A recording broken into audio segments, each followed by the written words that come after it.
हमारे इस channel Hema TV को लाल button दबाकर सब्सक्राइब करें और घंटी का बटन दबा दें ताकि हर वीडियोज के नोटिफिकेशन आप तक जल्द से जल्द पहुंच सके। नमस्कार, हम प्रतिभा मिश्रा आई एकटा पूर्वी सुना रहल छी, तो सुनू पूर्वी गीत। मैया तोहर कान्हा रोकल मोर डगरी, मैया तोहर कान्हा रोकल मोर डगरी, मैया तोहर कान्हा।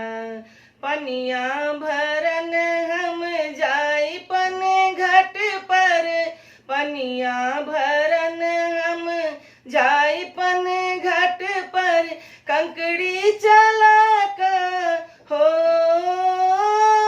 कंकड़ी चला फोरल मोर गगरी, मैया तोर कान्हा फोड़ल मोर गगरी, मैया तोर कान्हा फोड़ल मोर गगरी, मैया तोर कान्हा।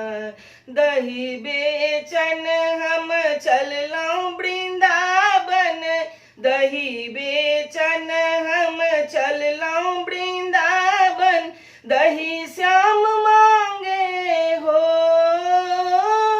दही श्याम मांगे बहिया मोर पकड़ी, मैया तोहर कान्हा बहिया मोर पकड़ी, मैया तोहर कान्हा बहिया मोर पकड़ी, मैया तोहर कान्हा।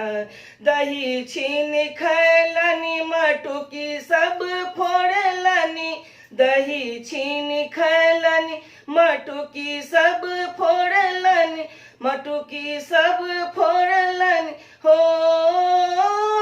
दही छीन खैलनी मटुकी सब फोड़लनी, फाड़ी देलनी हमरो हो, फाड़ी देलनी हमरो रेशम के चुनरी, मैया तोहर कान्हा रोकल मोर डगरी, मैया तोहर कान्हा रोकल मोर डगरी, मैया तोहर कान्हा रोकल मोर डगरी, मैया तोहर कान्हा।